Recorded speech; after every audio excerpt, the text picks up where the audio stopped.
Good afternoon, everyone. Welcome back to Real Reds Talk. Who watched the Champions League last night? Raise of hands, anyone who did. Let me know who watched it. It was absolutely great, wasn't it? Enjoyed it thoroughly. We're basically going to win the league and Pep is a fraud, and that's what I took from last night's game anyway. So, yeah, in other news, we've got Donald Trump, who's won the presidential election. Not football related, but what I want to say is I want to make United great again. Make United great again. Make United great again. We have some great players. Sleepy Joe. No, I'm joking. Can't do a Donald Trump impression. But. I want to talk about that performance last night from Sporting Lisbon. I know this is a Manchester United channel, but of course, the Sporting Lisbon manager is coming over to Manchester United. And if I tell you what, if he brings that football, I mean, if he brings those results, not necessarily the football, because I do want to dive into it tactically, the results in isolation, I will absolutely take a 4-1 win over Manchester City. And in all seriousness, 3 losses in a row for Man City is crazy. I think that's the first time it's happened since 2017. And sure, people could talk about Rodri and De Bruyne being missing and all this kind of stuff and and all that nonsense. It's like, right, fine, whatever. You want to run with that narrative, that's absolutely fine. You still look at Man City's team last night, it's far more superior than Sporting Lisbon's. Far more superior. But I look at players like Trincao, I look at players like Gyökeres, who I'm definitely going to talk about. Even players like Inacio Goncalves, you know, a lot of individuals who stood out last night. And naturally, what happens with that is, with Man United, and you're already seeing some of the stories being ran by, I think, CF Bayern and a couple of others, basically talking about how we're gonna go and raid Victor. You see these words in it after a performance like that, and you know we're linked with him. We're gonna go raid Sporting and some £100 million for Gyökeres. Or Trincao is now on our list, and this guy's now on our list. And basically what I would just say to those kind of reports is just take it with a pinch of salt, because what they are doing is farming engagement off a game, off hype. And, you know, our United fans are feeling at the moment. It's like, right, if we put a story out on Gyökeres now, or we put a story out on a Sporting player, it's going to pop, and it's going to get a lot of attention, and we're going to do our jobs, because then our articles are getting looked at, and then our advertisers are being paid, and so on and so forth. But there was a lot of reaction coming out after this game. The man himself, Ruben Amorim, was speaking in relation to Manchester United and what effects this result will have going forward.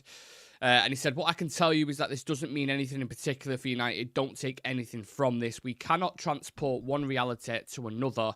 Manchester United cannot play the way we play, and we will have to adapt. When I arrive in the Premier League, excuse me, it's a different world, different kind of pressure. Now, a lot of people took this out of context. They only saw like one part of the quote. And they felt like it was basically what Ten Hag was saying about this team, saying, well, I can't play this style with them. What he actually meant was he won't be as defensive, as sat back as Sporting was, and kind of rode the luck at times a little bit, and then obviously came out the second half and blasted City away. Whether he went in at half-time and Amorim's kind of said to him, that's the best they've got. They chucked everything at you there, and we're only 1-0 down, or it's 1-1. I can't remember what score it was at half-time. And then we go out and we go and we take it to him. We increase the pressure. We stock up the middle a bit more, I think he referenced. And we take it to him, and that's what they did. I thought it was super impressive, to be fair. I'm not even necessarily saying it was, you know, all the manager. I think the players were unbelievable. Much more confident, much more aggressive off the ball, aggressive on the ball as well in terms of how direct he was. You saw that straight from the kickoff goal that they scored in the second half. Just, you know, 5 passes, I think it was, until they got it to like the byline, or up, like to the side, sorry. Cut in, through ball, Araujo scores. So, yeah, super impressive. He got asked about English newspaper and outlets, basically about his, you know, him going to Manchester United and some of the nonsense that might be reported effectively. And he said, I'm not going to read anything for 6 months. The only way to work well is to work and focus on the team. Look, I'm sure he's got an idea already of the idiots that to avoid, basically, at United. I mean, Gary Cottrell's basically put his fucking flag up straight away and said, me, with all that nonsense with, can you speak in English, please? Can you please speak in English? Are you giving us the cold shoulder? And all that crap. And I'm sure if you've done literally the tiniest bit of digging or the tiniest bit of research, you'll find out that Neil Custard, Samuel Luckhurst are right up there as well in terms of the idiot band. So he'll know the media around United is a huge part of it. And I think it's one of the biggest things, not just the media alone, but that pressure and that kind of aura around has crushed a lot of managers, hasn't it? But the one thing I like about Amorim, he seems to have that kind of charm, that not ego, but belief and confidence. And yeah, I don't know. And Ineos have a different kind of thing what they want. They're like, we want to see an identity and we want to see a style on the pitch, and we want to see it week in, week out, and then we'll talk about improving and fighting near the top. Ten Hag, before he went, couldn't even offer a style. It was just the same thing every game. We were so open to play it. One of the easiest teams to play against in the league. It was constantly missing chances. There was no rhythm, no patterns. The players didn't lie. They know each other. And that is a sign of a badly coached team, right? So if Amorim comes in, obviously he'll have a certain way of that he wants to play, but getting these lads to do it is a tricky thing. So I don't know. And it's going to be fascinating when he comes in against Ipswich. Because obviously we've got the game against PAOK on Thursday night, and then we've got Leicester on Sunday. And then Amorim effectively comes in and he's got the international break to work with the players, which is really good. I think I quite like that. And then you should see a bit of an imprint by the Ipswich game. There'll still be systematic flaws and there'll still be a couple of teething issues, of course. But I'm just curious to see what players he's going to go with. And we've had a couple return to training tonight, which I think is interesting, which I'll dive into towards the end of the show. But it's fascinating, isn't it? I think it's fascinating to see what he's going to do with this group of players. And don't forget, Ruben Amorim's Sporting are still the only team unbeaten domestically and continentally so far this year. So he's done an impressive job with him, man. Top of the league. Obviously, in the Champions League, I think he's played City, Sturm, PSV, and Lille, and hasn't lost to any of them. Obviously, the most impressive performance coming last night against Man City by a long stretch, but they've also beat Porto 2-0 in the league as well with a clean sheet. So, yeah, I don't think it can be underestimated the actual job that he's done at Sporting Lisbon. I think it's been nothing short of phenomenal. And if you looked at where they was at before Amorim took over, we spoke to a Sporting Lisbon fan about this a couple of days ago. We had him on the channel, and he was saying, we was in loads of debt. The club seemed like it was going nowhere. We had tried, multiple different managers and just failed. And then I think it was actually Amorim who came because he played for Benfica.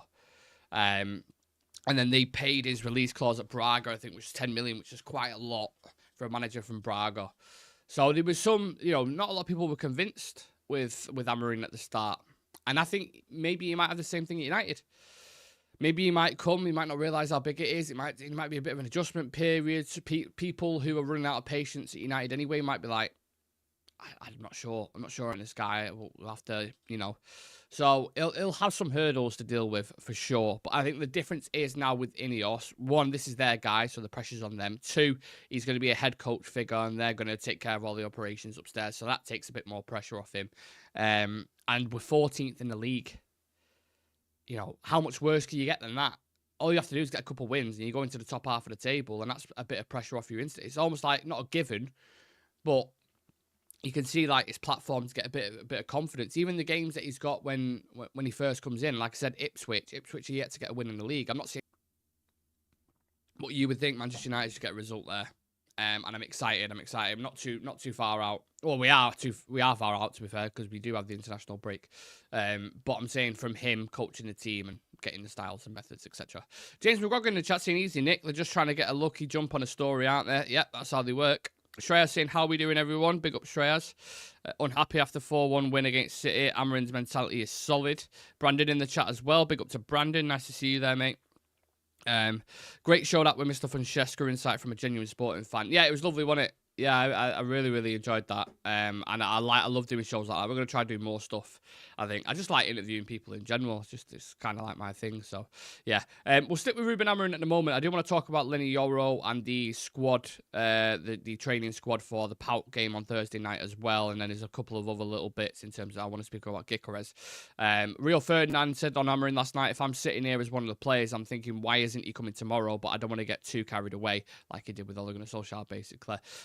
Do you think the players... Two questions for you guys. Do you think the players were watching that last night, and how do you think they would react to it?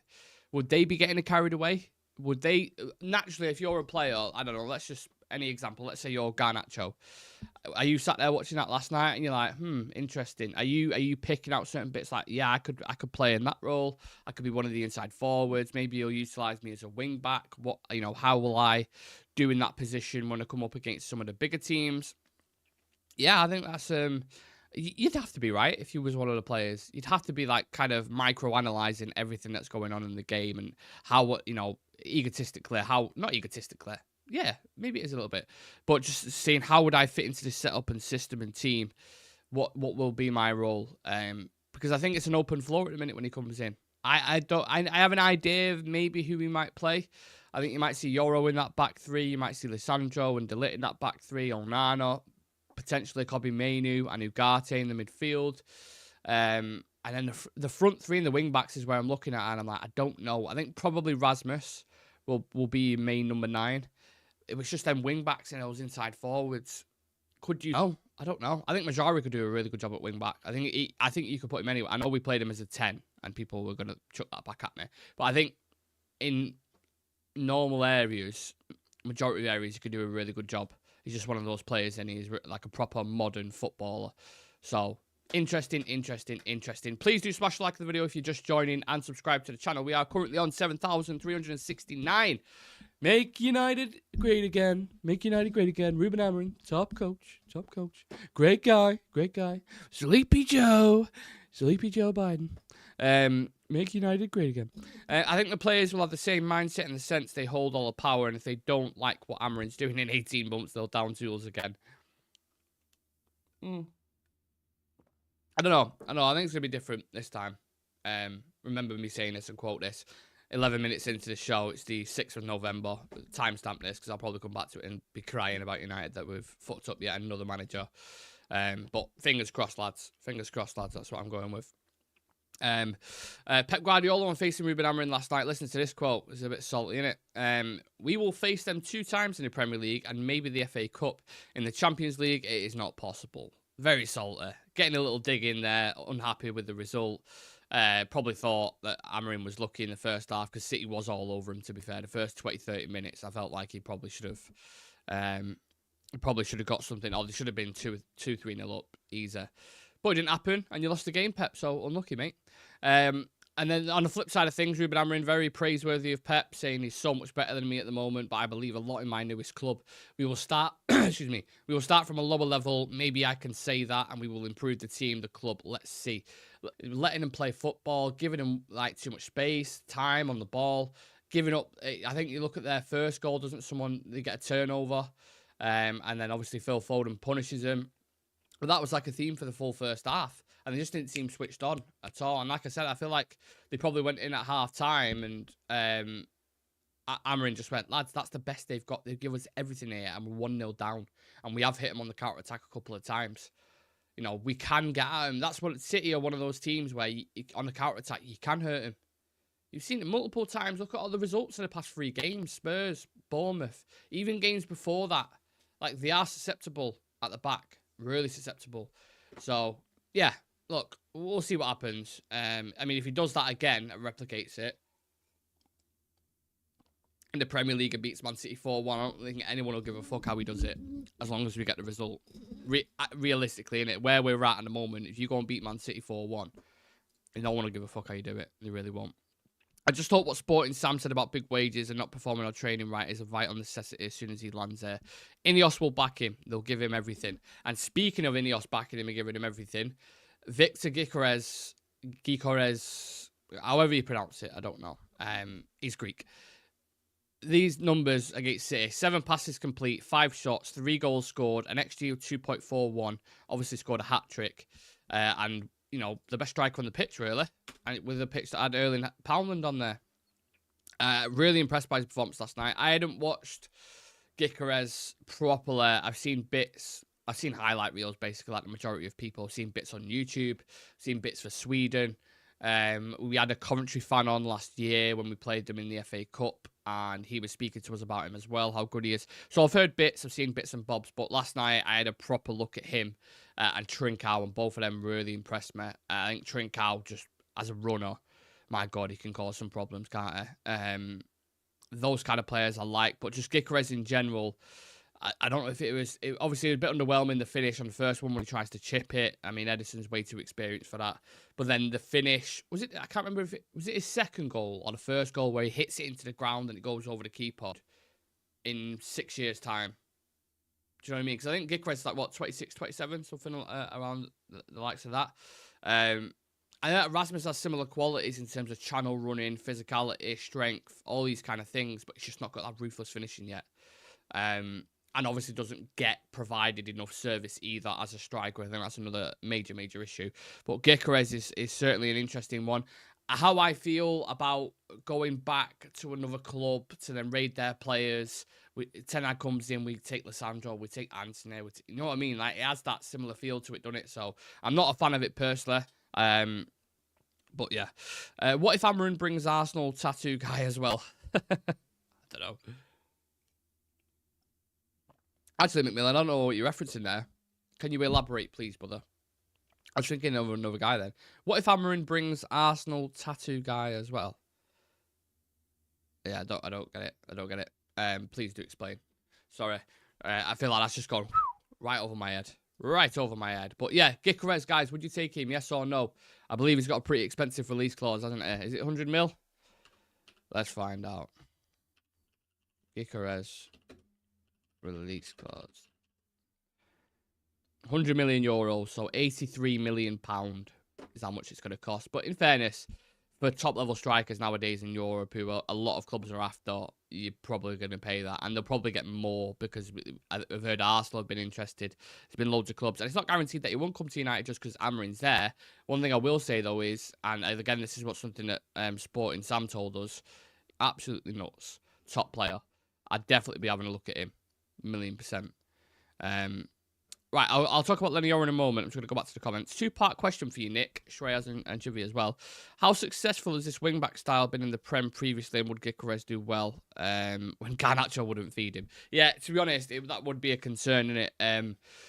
I don't know, though, because where Gyökeres plays, he has those two inside 10s close to him, doesn't he? Who are always connected. They're not too far away from each other. So it depends what profile of players are around him. You put Ahmad in one of those roles, let's say, for example, and a Bruno. Creative, you know, because they don't necessarily have to defend wide, do they? You've got the wing backs, and then you've got the back three, and then you've got the midfield. Sometimes maybe you have to drop back and make it a little bit compact. But if you look at the way they set up against City yesterday, it was more of a 5-2-3, wasn't it? I think. And that's why City was kind of overloading the midfield and dictating quite a lot. But the front three, when they got it, really close connections and playing quick football. It just depends what players you're putting around Gyökeres, I think. So, yeah, that's on that. In terms of the wing-back style being successful, look, Tuchel was obviously successful with it. He won the Champions League, didn't he? Beat City as well in the final with that same system. Italy won a Euros with it in 2020. I know people will call them a bad team or what have you. People can argue Mourinho's setup was more of a back five when he won the treble, which was obviously 14 years ago. But there is examples of teams winning with a back five. The Premier League, I'm not so sure. But look at Pep when he came in. To Man City, he revolutionised football, didn't he? He changed football in the Premier League. Some people say for the worst, like it's more robotic and we don't have any more street footballers and everything's patterns and that, and I get that side of it. But yeah, you're right. I think wing backs I don't think anyone's winning the league really. Maybe Conte. Conte's won the Prem, right, with Chelsea. Did he win it with a back five? Won the title at the first attempt, yeah. Pre-season led the Blues to the Premier League campaign, won the title at the first attempt, 2016-17. But was he playing with a back five then, or did he switch? I'm not sure.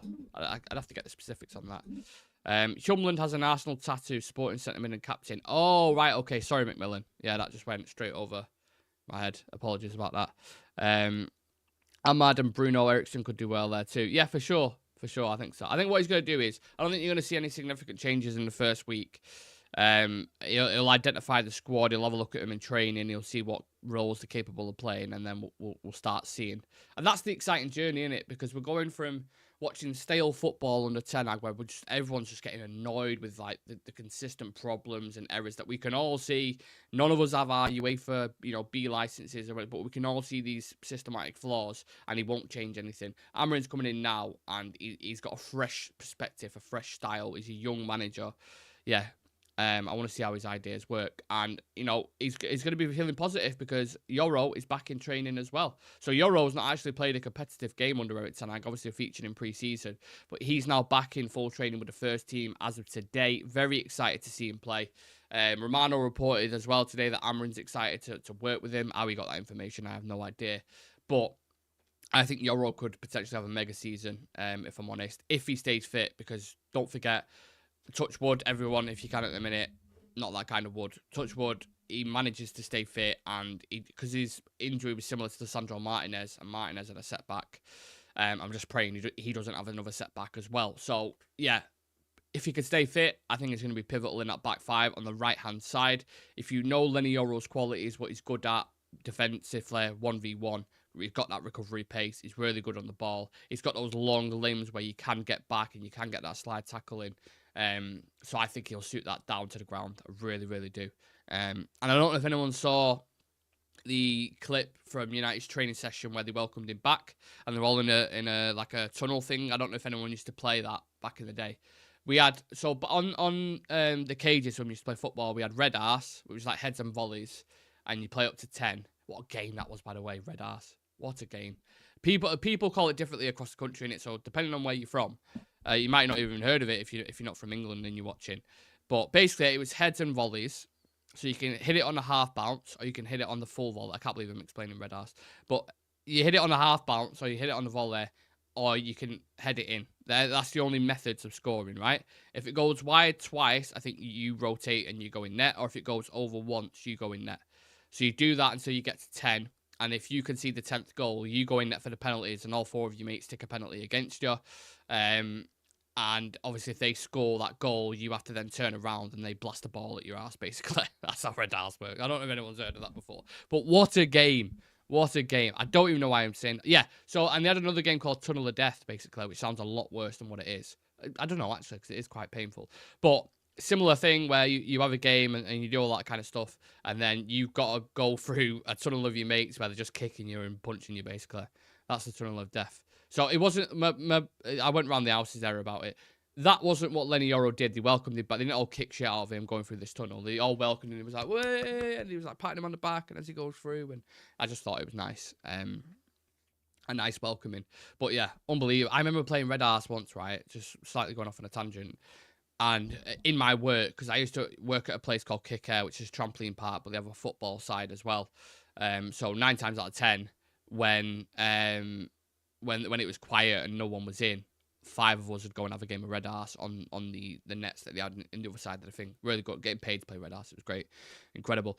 And one of the guys there, called Andy, right, has got the most powerful shot I have ever seen, ever. It's like a John Arnery shot. It's like a thunderbolt. It's an unbelievable rocket. And if he was going in net, one, when he was taking a penalty, you wouldn't even try and save it because it would quite literally break your hand. And 2, if you got a red arse off him, legit, I used Sud de Creme that night. That's how much my arse was stinging because he could hit it hard. That sounded so bad. Oh, that got clipped out of context. That sounds so bad. I'm glad we are not like a mega channel in this case because that would just be clipped up instantly. But you guys know what I'm saying. Yeah, I still have nightmares to this day about that bloke, let me tell you. So they all welcomed him back through the tunnel. I think Eriksson and Anthony are back in training as well. And this is the 25-man training squad versus PAOK. So Onana, Bayindir, Heaton and me. Defenders, you've got Dallo, Majrauri, Delit, Martinez, Yoro, Lindelof, Evans, Malacia, Armour and Kingdon. They sound like Tekken characters, those last two, don't they? Armour King. That was a character on Tekken, wasn't it? Isn't it funny how brains work? Midfielders, Ugarte, Casemiro, Eriksson, Mount, Fernandez. And then forwards, you've got Garnacho. I'm going to start calling him Greedy Garnacho, Rashford, Ahmad, Antony, Xerxes, and Højlund. So, yeah, a good squad. Good squad. Looking forward to that PAOK game. I don't know why, because we've been shit in Europe. We've drew against FC20. Not FC20. Was it FC20? Yeah, FC20, drew against Porto, drew against Fenerbahce, been really underwhelming. But I think this game will be different. I think you should go into it and you should be winning this 3-0 or 3-1. And I think when I did my predictions in the preview that we dropped yesterday. If you haven't watched it, what you doing? Go and watch it. I think I said 3-1 or something. I think the lads went for a 2-1, maybe. So a little bit more positivity going into this, which, you know, you can't say the same for the Fenerbahce game, can you? So, yeah, happy about that team. Happy that Amorim got the job done last night against Pep, because you knew... I'm sure there was a lot of journalists last night who were sat there with their drafts on Twitter waiting to go, oh, he's already been outsmarted by Pep. What's he going to do at United and all this kind of shit? So I just think in general, getting that win, one, he'll be happy for his players and his team and the fans, of course, but also in the back of his mind, I think, yeah, I think he'll be happy and just to keep that pressure on. Chris Wheeler, a report coming in, and we just literally spoke about Leny Yoro, which I think is interesting, saying Yoro is seen as one of Manchester United players who would be more suited to playing a 3 at the back. It's unlikely to be available for selection until after the international break. I'm absolutely fine with that because I don't want to rush him back. This is all the latest news coming in at the moment. Victor Gyökeres has an 83 million release clause in his contract with Sporting, which expires in 2028, but it's understood that he has a gentleman's agreement with Sporting to allow him to leave next summer for a lower fee. Ooh, for as little as £63 million, Gyökeres is what they're saying. Go and buy that fucking striker right now. Right now. That is a steal. 63 million for Gyökeres. Get him in the summer. 1,000,000%. That is worth it. Obviously, there's going to be other teams. Obviously, I know he's got a gentleman's agreement, but the club might turn around and go, listen, we've got 5 offers here for 70 to 80 million. We're not accepting that. I don't know. I don't know how strong his relationship is with the board, but if you can get it for 63 million, and we've got a much bigger chance now. I mean, it was categorically would never happen if Amorim wasn't here. But now Amorim's in the door. I don't know. Loads of news coming in a minute. Manchester, I'm happy to stay in chat. No problem with that. Manchester United hope to get Ahmad's new contract done by January. There's a real confidence he will sign. That's fantastic news. You guys know I love Amad Diallo. So, yeah, that's great news, and hopefully he does sign, but I think he deserves more opportunities. I'll say that. And will he fit into, what do you call it? Will he fit into Amorim's plans? We'll have to wait and see, won't we? I'm sure he'll like him as a player, and I'm sure he'll feature in one of those inside roles. Premier League clubs have been told, so yeah, I just read that out. That's good news. Go and fucking buy him immediately, urgently. Come on, United. That's his game of TV. James saying, pawn your cars and remortgage your house. Jim, if you don't have it, bloody find it and get the deal done. Yeah. £63 million is an absolute steal for Victor Gyökeres. I'm all in. I'm on that Swedish boat, let me tell you. You know, IKEA, whatever you want to call it. Zlatan 2.0. I'm here for it. Lindelof, have a word with him. You know, have a trip around IKEA in Warrington. Have a little chat. Tell him about United, how great it is. Amorim, do the same thing, and let's get him. Let's get him to Manchester, and let's get him in the Premier League, and let's get him competing with Rasmus as well. Because I think Gyökeres is at the age of 26, 27, right? Good age profile. Experienced enough. He's worked his way up. He's gone from Coventry. He's gone to Sporting Lisbon. He's doing it in Europe. Now you come to the Premier League and do your thing. It's the next kind of... I think he's coming into his prime now, and for 63 million quid, I think we can all universally agree, yes, please. Yes, please. So let's see what happens with that. We're a long, long way from the summer. He's certainly not going to come in January, is he? So, yeah. I said to myself I wouldn't get overhyped, and I've gone and done it now. But anyway, thank you very much for watching, guys. Really, really appreciate the support, as always, and all the opinions, because I love interacting with you. You're very smart. You're not stupid. And we have good conversations. So, yeah, appreciate you. Anyone who's watching this later on as well, I'm seeing you guys as well. Hello. I hope you're all good. And I hope you've had a good start to the weekend. I wish it was a weekend. Good start to the week as well. And let's see what United brings. We've got a game Thursday night. We've got a game Sunday. So, as always, we're going to be busy on this channel. Smash like in the video. Subscribe if you are new. And I'll check you guys out later at 7 o'clock.